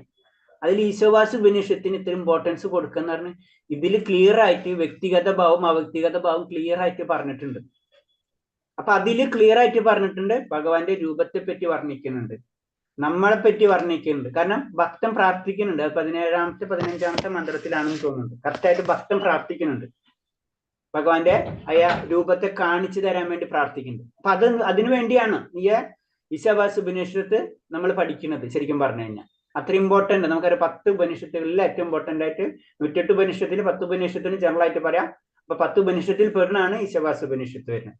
അപ്പൊ പറയുന്നത് എന്താണ്, വ്യക്തിഗത ജീവാത്മാക്കളെ പോലെ തന്നെ പരമാത്മാവും ഒരു വ്യക്തിയാണ്. അല്ലാണ്ട് വ്യക്തിഗതനല്ല, അല്ലാണ്ട് പരന്നിരിക്കും. ഭഗവാന് എല്ലായിടത്തും പരന്നിരിക്കുന്ന കാരണം കൊണ്ട് ഭഗവാന് രൂപമില്ല എന്നല്ല. ഭഗവാന് രൂപമുണ്ടെങ്കിൽ, ഭഗവാൻ എല്ലായിടത്തും നിറഞ്ഞു നിൽക്കണുണ്ടെങ്കിൽ, അതിനുള്ള കഴിവ് ഭഗവാൻ ഉണ്ടെങ്കിൽ ഭഗവാൻ ഒരു രൂപവും ഉണ്ട്. അത് 17ാം മന്ത്രത്തിൽ ക്ലിയർ ആയിട്ട് ഒരു ഭക്തൻ പറയുന്നുണ്ട്. അപ്പൊ ഭഗവാനായാലും ജീവസത്യൻ അവ്യക്തിഗതനല്ല. നമുക്ക് രൂപമുണ്ട്, നമുക്ക് സ്വരൂപമുണ്ട്. ഈ ശരീരമല്ല നമ്മുടെ രൂപം അല്ല. നമ്മുടെ രൂപം നമ്മൾ ഒരു 30 വർഷം മുന്നത്തെ രൂപമാണ് ഇപ്പോഴത്തെ രൂപമല്ല. ഒരു 30 വർഷം കഴിഞ്ഞാല് നമ്മളെ രൂപം ഇതായിരിക്കും. ഒരു 100 വർഷം അല്ലെ 500 വർഷം കഴിഞ്ഞ് നമ്മുടെ രൂപം ഇതായിരിക്കും അല്ല. അതാണ് പറഞ്ഞത്, നമ്മളെ മരണചക്രങ്ങളിൽ കൂടി നമ്മളെ രൂപം, ഒരു സ്വരൂപം നമുക്കുണ്ട്. ആ വ്യക്തിഗത രൂപം എപ്പോഴും നമുക്ക് നിലനിൽക്കുന്നതാണ് എന്ന് പറയാണ്. ഭഗവാനും അതേപോലെ തന്നെ. ഹരേ കൃഷ്ണ.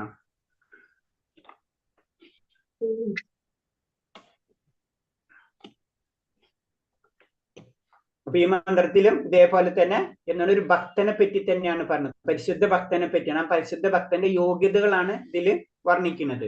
ഇങ്ങനത്തെ ഒരു വ്യക്തിയാണ് പരിശുദ്ധ ഭക്തനായി മാറണമെന്ന് പറഞ്ഞു. പ്രത്യേകിച്ച് മധ്യമാധികാരിയും ഉത്തമാധികാരിയും. ഭഗവാന്റെ അടിയുറച്ച വിശ്വാസി വരുമ്പോൾ മധ്യമാധികാര കാറ്റഗറിയിലേക്ക് കടന്നു. അവർക്ക് ശരിക്കും മനസ്സിലാവും ഇങ്ങനത്തെ കാര്യങ്ങൾ. പിന്നെ നമ്മള് ഒരു ചൈതന്യമാണ്. ആ ചൈതന്യത്തിന്റെ അതിന് പരിശുദ്ധി നോക്കുമ്പോൾ നമ്മള് പരിപൂർണ പരിശുദ്ധി ആയിരിക്കില്ല എപ്പോഴും. ഗോൾഡിന്റെ പരിശുദ്ധി നോക്കണത് നമ്മൾ 9 ounces നോക്കണ പോലെ 24 കാരറ്റ് 22 കാരറ്റ് ഇങ്ങനെ ഉണ്ട് അല്ലെ. ഗോൾഡ് ആണെന്ന് വെച്ചാൽ ഗോൾഡാ. 24 കാരറ്റും ഗോൾഡാ, 22 കാരറ്റും ഗോൾഡ് തന്നെയാണ്. പക്ഷെ രണ്ടും വ്യത്യാസമുണ്ട്. അതാണ് ദേവന്മാരും നമ്മൾ മനുഷ്യരും തമ്മിലുള്ള വ്യത്യാസം. ജനറൽ ആയിട്ട് പറഞ്ഞു രണ്ടും ഒന്ന് തന്നെയാണ്, പക്ഷെ പരിശുദ്ധിയിൽ വ്യത്യാസമുണ്ട്. രണ്ടും സ്വർണം തന്നെയാണ്, രണ്ടും ഭഗവാന്റെ അംശങ്ങൾ തന്നെയാണ്. പക്ഷെ എന്താണ് ഇതിന്റെ വ്യത്യാസങ്ങൾ? പ്യൂരിറ്റി കൂടും തോറും റേറ്റ് കൂടും അല്ലെ. ഗോൾഡിന്റെ റേറ്റ് അതുപോലെ തന്നെയാണ് അല്ലെ. 24 റേറ്റിനേലും കൂടുതലാണ് 24 കാരറ്റ്. അപ്പൊ എന്താണ്, നമ്മളെ പരിശുദ്ധി കൂടുന്തോറും നമ്മുടെ മൂല്യം കൂടാണ്. അപ്പൊ നമ്മൾ ഉയർന്ന ലോകത്തിലേക്ക് നമ്മൾ കടക്കും, ജനറൽ ആയിട്ട് പറഞ്ഞു കഴിഞ്ഞാല്. അപ്പൊ അത് സൗന്ദര്യത്തിന്റെ പിന്നെ ആ ഒരു തുള്ളി മാത്രമുള്ളൂ. ഒരിക്കലും നമ്മള് ഭഗവാനായിട്ട് തുല്യമാകില്ല. ഒരു അംശം മാത്രമാണ് ഭഗവാന്റെ. അത് തന്നെ പരിശുദ്ധി ഇല്ല മുഴുവനായിട്ട്. അപ്പൊ അതിനറിയാം, അത് സമുദ്രമായിട്ടും സമുദ്രത്തിന്റെ ഉപ്പും ഒരു തുള്ളിയിലെ ഉപ്പുമായിട്ട് നമുക്ക് താരതമ്യം തന്നെ ചെയ്യാൻ കഴിയില്ല. പക്ഷെ സത്യമാണ്, ആ ഉപ്പിന്റെ എല്ലാ ഗുണങ്ങളും ആ ഒരു തുള്ളി വെള്ളത്തിലും ഉണ്ടാവും. അതാ പറയുന്നത്. പിന്നെ ഭഗവാന്റെ മങ്ങൻ പറയുന്നത് ഭഗവാന്റെ അത്രയും ഒന്നും കൂടെ നമുക്ക് പറഞ്ഞു തരും. നമ്മള് ഭഗവാന്റെ തന്നെ ശക്തിയുടെ ഒരു പാർട്ട് മാത്രമുള്ളൂ. നമ്മള് ഭഗവാന്റെ ശക്തി എന്ന് പറയുമ്പോ 3 ജനറൽ ആയിട്ട് ഡിവൈഡ് ചെയ്യുമ്പോ ബഹിരംഗ ശക്തി, തടസ്സ ശക്തി എന്ന് പറയുമ്പോ, അല്ലെങ്കിൽ അന്തരംഗ ശക്തി. തടശക്തിയിൽ നിന്ന് നമ്മള് അതിലാണ് നമ്മൾ വരുന്നത് ശരിക്കും. ഏത് ഈ ജീവാത്മാക്കള് മുഴുവനും വരുന്നെന്ന് പറയുന്നത്. പിന്നെ ഭഗവാൻ ഉൾപ്പെടെയുള്ള എല്ലാവരും എന്നാ പറയുന്നത്. അതാണ് പറഞ്ഞത് അഖില രസ പറയല്ലോ, ഭഗവാൻ എല്ലാ രസങ്ങളുടെ മൂർത്തി, അഖില രസാമൃത മൂർത്തി അല്ലെ, എല്ലാ രസങ്ങളും. അപ്പൊ ഭഗവാൻ എല്ലാ രസങ്ങളും 12 രസങ്ങളും ഭഗവാൻ ആനന്ദിക്കുന്നുണ്ട്. അപ്പൊ ഒരു രസം കഴിഞ്ഞ് അടുത്ത രസത്തിലേക്ക് ഭഗവാൻ അന്വേഷിച്ചുകൊണ്ടിരിക്കുന്നു. അതാണ് ഭഗവാന്റെ ലീലകൾ ഒരുപോലെയല്ല. പല ലീലകൾ പല സമയത്ത് പല രീതിയിലാണ്. നരസിംഹ ലീല എടുക്കും, അതേപോലെ തന്നെ വരാഹ ലീല എടുക്കും. ഈ പല പല ലീലകൾ എടുക്കുന്നത് ഭഗവാനും ആനന്ദം അന്വേഷിക്കുകയാണ് ശരിക്കും. അപ്പൊ ജീവസത്തുക്കളും അത് തന്നെ. കാരണം ഭഗവാന്റെ അംശമാണ് നമ്മൾ. ഇപ്പൊ നമ്മളും ആനന്ദം അന്വേഷിച്ചുകൊണ്ടിരിക്കുകയാണ്. നമ്മൾ ഈ ഭൗതിക ലോകത്തിൽ ആനന്ദം കിട്ടാത്തതിന്റെ കാരണം നമ്മൾ എന്താണ് ഭഗവാനെ കേന്ദ്രീകരിക്കാത്ത കാരണം കൊണ്ടാണ്. അത് കേന്ദ്രീകരിക്കാത്ത കാലത്തോളം നമുക്ക് ശോകം തന്നെയായിരിക്കും, ദുഃഖം തന്നെയായിരിക്കും നമുക്ക് കിട്ടുക. ഒരു അടുത്തിലേക്ക് നമ്മളിങ്ങനെ പോയിക്കൊണ്ടിരിക്കും. അപ്പൊ ഈ മായയിൽ നമ്മൾ പെട്ടുകഴിഞ്ഞാൽ നമ്മൾ അറിയാതെ നിരീശ്വര സംസ്കാരത്തിലേക്ക് നമ്മൾ പോവും. അവിടെ നിന്ന് നമുക്ക് ആ ശോകം തന്നെയായിരിക്കും നമുക്ക് കിട്ടാമെന്ന് പറയുന്നത്. കാരണം ഭഗവാന്റെ ഹിതം എന്ന് പറയുന്നത്, ഭഗവാന്റെ ഹിതം നമ്മൾ മനസ്സിലാക്കണം. അങ്ങനെ ഭഗവാന്റെ ഹിതം മനസ്സിലാക്കി കഴിഞ്ഞാൽ തീർച്ചയായിട്ടും ഭഗവാന്റെ ഹിതം നമ്മളെല്ലാവരും ഭഗവാന്റെ ലോകത്തിലേക്ക് പോവാം. അപ്പൊ ആ ഹിതം നമ്മൾ മനസ്സിലാക്കി കഴിഞ്ഞാൽ നമ്മൾ അതിനനുസരിച്ച് പ്രവർത്തിക്കും, നമുക്ക് ഭഗവാന്റെ ദർശനം ലഭിക്കും. പിന്നെ വ്യക്തിഗത ആത്മാക്കളെ പോലെ, ഇതിന് ഏറ്റവും ഇമ്പോർട്ടന്റ് ആയിട്ട് വേറെ, വ്യക്തിഗത ആത്മാക്കളെ പോലെ ജീവാത്മാക്കളും പരബ്രഹ്മവും ഒരു വ്യക്തിയാണ്. നമ്മളെ പോലെ തന്നെ പരമാത്മാവുണ്ട്. പരമാത്മാവും ഒരു വ്യക്തി, നമ്മളും ഒരു വ്യക്തി. അത് നമ്മുടെ ശരീരങ്ങൾ മാറിക്കൊണ്ടിരിക്കും, പക്ഷെ നമ്മുടെ വ്യക്തിത്വം നമ്മൾ മാറില്ല. നമ്മുടെ മൂലസ്വരൂപം അതേപോലെ തന്നെ നിലനിൽക്കുക. നമ്മുടെ ആത്മാവിന് ഒരു വ്യത്യാസം ഉണ്ടാവില്ല. അതിന് നമ്മുടെ ആത്മാവ് അനാദിയാണെന്ന് പറയാൻ കാരണം. ഹരേ കൃഷ്ണ.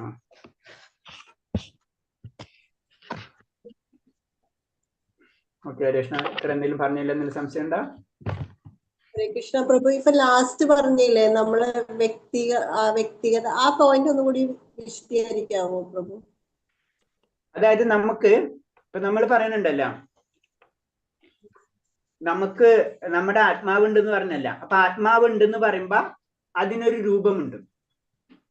നമ്മുടെ ആത്മാവ് എന്ന് പറയുമ്പോ ഒരു ചൈതന്യമാണെങ്കിൽ ആ ചൈതന്യത്തിനൊരു രൂപമുണ്ട്. അതിന് രൂപമില്ല എന്നല്ല പറഞ്ഞത്. നമുക്കൊരു രൂപം, നമുക്കുള്ള രൂപം ശാരീരികമായിട്ട് ഭൗതിക രൂപം. ഭൗതിക രൂപമല്ലാതെ ആത്മാവിനും ഒരു രൂപമുണ്ട്, സ്വരൂപം നമ്മൾ പറയും. ആ സ്വരൂപമുണ്ട് നമുക്ക്. അതേപോലെ തന്നെ ഭഗവാനും രൂപമുണ്ട്. ഭഗവാൻ എല്ലായിടത്തും നിറഞ്ഞു നിൽക്കുന്നു എന്ന് അതിന്റെ അർത്ഥാക്കുന്നില്ല ഭഗവാന് രൂപമില്ല എന്ന്. ഭഗവാന് രൂപമുണ്ട്. ആ ഭഗവാന്റെ രൂപം തന്നെ ഭഗവാൻ എല്ലായിടത്തും നിറഞ്ഞു നിൽക്കാനുള്ള കഴിവും ഭഗവാനുണ്ട്. നമുക്കതില്ല. നമുക്കൊരു രൂപമുണ്ട്. ആ രൂപം എന്താണ്? അതാണ് നമ്മുടെ സ്വരൂപം. അത് മാറ്റം വരില്ല. നമ്മള് നാളെ ചിലപ്പോൾ നായയാവാം, നമ്മൾ ആനയാവാം. നമുക്ക് 30 വയസ്സ് മുന്നിൽ നമ്മളെ വേറൊരു രൂപമായിരുന്നു. ഒരു 30 വയസ്സ് കഴിയുമ്പോൾ അല്ലെങ്കിൽ 20 വയസ്സ് കഴിയുമ്പോഴോ നമുക്ക് വേറെ രൂപമായി. നമ്മളെ ഭൗതിക രൂപങ്ങൾ മാറ്റിക്കൊണ്ടിരിക്കും. ആത്മീയ രൂപം നമ്മളെ മാറില്ല. ആ ആത്മീയ രൂപം വെച്ചിട്ടാണ് നമ്മൾ എവിടേക്ക് പോകുന്നത്? ഗോലോക വൃന്ദാവനം അല്ലെങ്കിൽ ആത്മീയ ലോകത്തിലേക്ക് കടക്കുമ്പോൾ നമ്മൾ ഈ ഭൗതികത എല്ലാതും വിട്ടുകളയും. നമ്മൾ സൂക്ഷ്മ ശരീരം അടക്കം കളയും. നമ്മൾ സ്ഥൂല ശരീരം നമ്മൾ ആൾറെഡി പോകും. സൂക്ഷ്മ ശരീരവും കൂടെ കളഞ്ഞിട്ടാണ് നമ്മൾ പരിപൂർണമായ സ്വരൂപം മാത്രമാണ് ആത്മീയ ലോകത്തിലേക്ക് കടക്കുക. ഹരേ കൃഷ്ണ മാതാജി. പക്ഷേ പ്രഭു, ഈ ആത്മാവിന്റെ സൈസ് അത്രയും കുറവല്ലേ? അപ്പൊ ആ രൂപമായിട്ട് ബന്ധപ്പെടുത്തുമ്പോ എങ്ങനെയാ? രൂപം എന്ന് ഉദ്ദേശിക്കണത് നമ്മുടെ എന്താണ്, സ്വഭാവമാണോ പ്രഭു? അല്ല, നമുക്ക് രൂപം അത് നമ്മൾ പറയണില്ല. വൈകുണ്ഠ ലോകത്തിൽ പോകുമ്പോൾ നമ്മുടെ രൂപം എന്താവുന്ന പറയുന്നത് നമ്മള്. അന്നേരം നമുക്ക് ചതുർഭുജത്തോട് കൂടിയിട്ട് ചതുർഭുജത്തിലുള്ള ഭഗവാന്റെ രൂപം. ചതുർഭുജ രൂപം ലഭിക്കുന്ന പറയുന്നില്ലേ? വൈകുണ്ഠ ലോകത്തിലേക്ക് കടക്കുമ്പോൾ നമുക്ക് ചതുർഭുജ രൂപം, നമ്മളെ സൂക്ഷ്മ സ്ഥൂലമൊക്കെ നമ്മൾ എന്താണ് ഭൗതിക തലത്തിലാണ് നമ്മൾ ചിന്തിക്കുന്നത്. ഇതൊക്കെ ഭൗതിക തലത്തിൽ നമ്മൾ ചിന്തിക്കുമ്പോൾ നമ്മൾ അതും പറഞ്ഞിട്ടുണ്ട്. നമ്മള് നമ്മ പഠിച്ചിട്ടില്ലേ? 10,000-ൽ ഒരു അംശമാണ് ആത്മാവിന്റെ വലിപ്പം എന്ന് പഠിക്കുന്നത് അല്ലേ? അപ്പൊ നമ്മൾ അങ്ങനെ ചിന്തിക്കരുത്. അങ്ങനെയെന്ന് വെച്ചാൽ ഹൃദയത്തിൽ ഏതെങ്കിലും ഒരു സ്ഥലത്ത് ഇങ്ങനെ പോയിന്റ് ആയിട്ടിരിക്കണം, അങ്ങനെയല്ല. ഇത് ശരീരത്തിന് മുഴുവനും ചൈതന്യം നിറഞ്ഞു നിൽക്കാണ്. അത് നമുക്ക് മനസ്സിലാവാൻ വേണ്ടി മാത്രമാണ് അത്രയും ചെറുതാണത്. അതായത് നമുക്ക് ഭൗതിക ഇന്ദ്രിയങ്ങൾ കൊണ്ട് അത് നമുക്ക് മനസ്സിലാക്കാൻ കഴിയില്ല. അതിനു വേണ്ടിയാണ് 10,000-ന്റെ ഒരു അംശം. എന്നാ ശരി, ഇപ്പൊ നമ്മൾ ഇപ്പോഴത്തെ സയൻസ് വളരെ ഡെവലപ്ഡ് ആയിട്ടാണ്. എന്നാ ശരി, നമുക്ക് മൈക്രോസ്കോപ്പ് വെച്ചിട്ട് നോക്കി ഇതിന്റെ സൈസ് എന്ന് പറഞ്ഞാൽ കണ്ടുപിടിക്കാൻ പറ്റില്ല. ശരിക്കും അങ്ങനെ പറയുമ്പോൾ 10,000-ൽ ഒരു അംശം എന്ന് പറഞ്ഞാൽ ഞാൻ മൈക്രോസ്കോപ്പ് വെച്ചിട്ട് കണ്ടുപിടിച്ചിട്ടേ. ഇലക്ട്രോണിക് മൈക്രോസ്കോപ്പ് ഉണ്ട് ഇപ്പോഴത്തെ കാലത്ത്, അത് വെച്ചിട്ട് അങ്ങോട്ട് ചെയ്താൽ പോരെ. അങ്ങനെ കണ്ടുപിടിക്കാൻ പറ്റില്ല. ഇത് രണ്ട് ലോകങ്ങളാണ്. നമുക്കറിയാം എന്താണ് ആത്മീയ ലോകം, ഭൗതിക ലോകം, അല്ലെങ്കിൽ സ്പിരിച്വൽ വേൾഡ്, മെറ്റീരിയൽ വേൾഡ്. അപ്പൊ ഇവിടത്തെ നിയമം അവിടെയും പ്രാക്ടിക്കൽ ആവില്ല, അവിടത്തെ നിയമം ഇവിടെയും പ്രാക്ടിക്കൽ ആവില്ല. പക്ഷെ നമ്മുടെ ഉള്ളിൽ ഈ ചൈതന്യം ഉണ്ട്, അതിനൊരു സ്വരൂപമുണ്ട്. നമ്മളത് പഠിച്ചിട്ടുണ്ട്. പച്ചക്കിളി പച്ചമരത്തിൽ ഇരിക്കുന്നത് പോലെ നമ്മൾ കേട്ടിട്ടില്ല, പഠിച്ചിട്ടില്ല എവിടെയോ?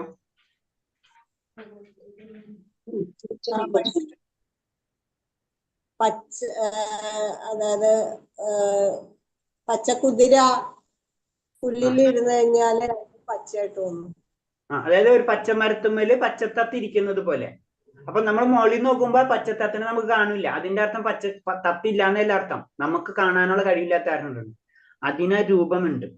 അതേപോലെ നമുക്ക് നമ്മുടെ ആത്മാവിന് ഒരു രൂപമുണ്ട്, സ്വരൂപം. സ്വരൂപം എന്ന് പറഞ്ഞു കഴിഞ്ഞാൽ സ്വരൂപം തന്നെയാണ്, പിന്നെ അതിന് സംശയമില്ല. ആ രൂപമാണ് നമുക്ക് വീണ്ടും തിരിച്ചു കിട്ടുമെന്ന് പറഞ്ഞു. നമ്മൾ കടക്കുമ്പോൾ നമ്മുടെ ഈ ഭൗതികമായിട്ടുള്ള എല്ലാതും വിട്ടുപോകണം. നമ്മുടെ സൂക്ഷ്മവും സ്ഥൂലും അത് പറയുന്ന അഹംഭാവം. അതായത് നമ്മള് മിഥ്യാഹങ്കാരത്തിൽ നിന്ന് അഹംഭാവത്തിലേക്ക് കടക്കണം. നമ്മൾ മിഥ്യാഹങ്കാരം എന്ന് പറഞ്ഞു കഴിഞ്ഞാൽ ഞാൻ ശരീരമാണെന്നുള്ള ഭാവത്തിൽ നിന്ന് ഞാൻ ആത്മാവാണെന്നുള്ള എൻ്റെ സ്വന്തം ഭാവം, അതും ഞാൻ മനസ്സിലാക്കണം. അഹംഭാവം എന്ന് പറഞ്ഞാൽ നമ്മളെ അഹംഭാവം അല്ല, അഹംഭാവം, എൻ്റെ ഭാവം ഞാൻ മനസ്സിലാക്കുന്ന സമയത്താണ് നമ്മൾ തിരിക്കുന്നത്. അവിടെ നിന്നാണ് നമ്മൾ ആത്മീയ ലോകത്തിലേക്ക് കടക്കുന്നത്.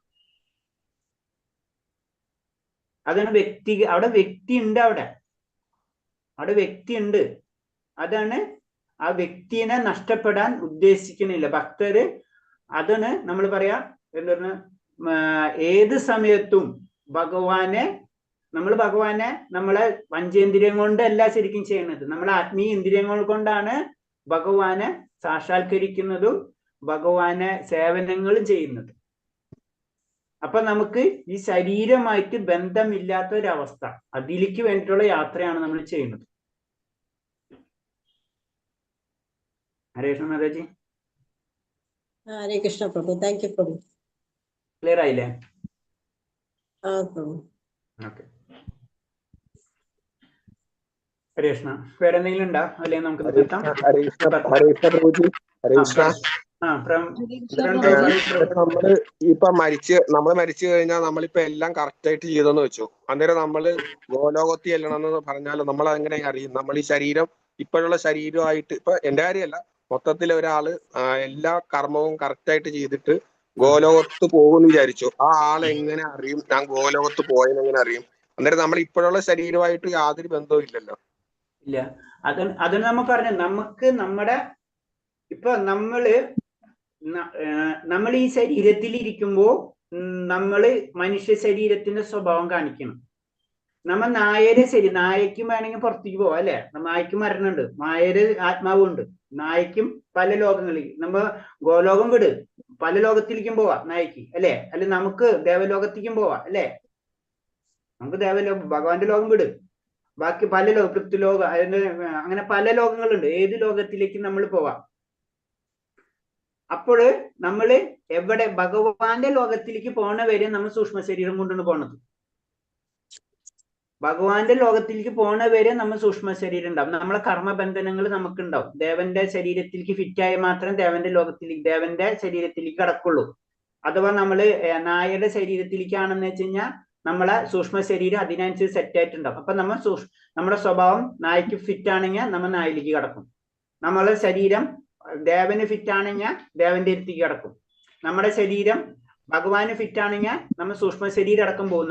നമ്മൾ നേരിട്ട് നമ്മളെ ഭാവത്തില് അപ്പോഴും നമുക്ക് എല്ലാ കഴിവുണ്ട്. നമ്മൾ ഈ ഭൗതിക ലോകത്തിൽ വരുമ്പോ ഭൗതിക നിയമങ്ങൾ പാലിക്കുന്നതിന് വേണ്ടിയാണ് നമുക്ക് ഇന്ദ്രിയങ്ങൾ. ഞാനത് പറഞ്ഞു വളരെ സിമ്പിൾ ആയിട്ട് പറഞ്ഞു കഴിഞ്ഞാൽ, നമ്മള് പണ്ട് 3D സിനിമകൾ കാണാൻ പോകുമ്പോ നമ്മൾ തിയേറ്ററിൽ കയറുമ്പോൾ 3D കണ്ണട എടുത്തു വെക്കും അല്ലെ. അത് കഴിഞ്ഞിട്ട് 3D സിനിമയിൽ നമ്മൾ ഇറങ്ങി പോരുമ്പോൾ ആ കണ്ണട അവിടെ ഊരിവെക്കും. പിന്നെ കണ്ണട ആവശ്യമില്ല നമുക്ക്. എന്നിട്ട് പറയും ഭൗതിക ലോകത്തിൽ വരുമ്പോൾ ഭൗതിക ഇന്ദ്രിയങ്ങൾ ഫിറ്റ് ചെയ്യും. ഇവിടുന്ന് പോകുമ്പോൾ ഇതൊക്കെ എടുത്തുകൊണ്ട് മാറ്റിവെക്കും. നമുക്ക് ആൾറെഡി ഉണ്ട് ഭൗതിക ആത്മീയ ഇന്ദ്രിയങ്ങൾ ഉണ്ട്. മനസ്സിലായോ പ്രഭുന്? മനസ്സിലായി. ഇന്ദ്രിയങ്ങൾ നമ്മളായ തിയേറ്ററിന്റെ കഥ ആലോചിച്ചാൽ പെട്ടെന്ന് മനസ്സിലാവും നമുക്ക്. ഓക്കെ രേഷ്ണ. ഹരികൃഷ്ണ പ്രഭു, ഒരു ഡൗട്ട് ചോദിക്കട്ടെ.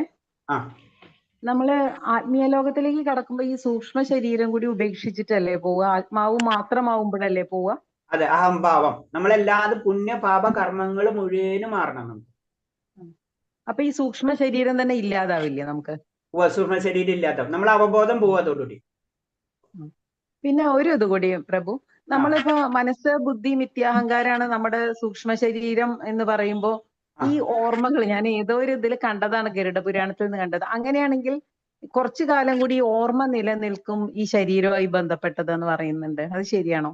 ഞാൻ പറഞ്ഞില്ലേ, നമ്മൾ ഭഗവാന്റെ ലോകത്തിലേക്ക് കടക്കുമ്പോൾ മാത്രമേ പരിശുദ്ധിയാവുള്ളൂ. അല്ലാത്തടത്തോളം കാലം ഇതല്ലാതെ നമ്മളെ കൂടി ഉണ്ടാവും.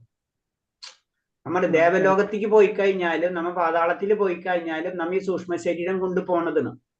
അതായത് നമ്മളിപ്പോ നമ്മൾ പറഞ്ഞില്ലേ, ഇപ്പൊ ചില വളരെ ചെറിയ കുട്ടികൾ വളരെ ഇതിൽ ഭക്തിപരമായിട്ട് വളരെയധികം ചെയ്യുന്ന കുട്ടികളുണ്ട്. ചിലർക്ക് നന്നായിട്ട് പാടാൻ കഴിവുള്ള കുട്ടികൾ പലതും നമുക്ക് കാണാം അല്ലെ.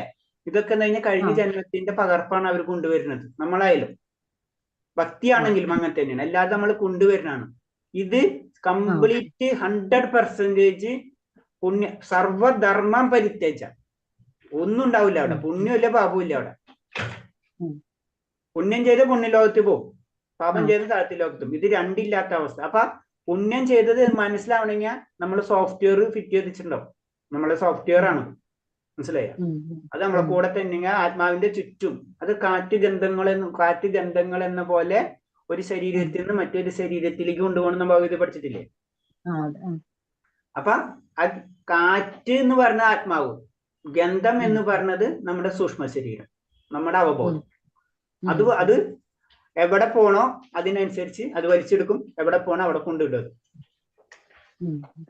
അതാണ് പറയുന്നത്. അപ്പൊ നമ്മൾ ഭഗവാന്റെ ലോകത്ത് കടക്കാത്തോടത്തോളം കാലം നമുക്ക് ഈ അവബോധം എല്ലാതും ഉണ്ടാവും.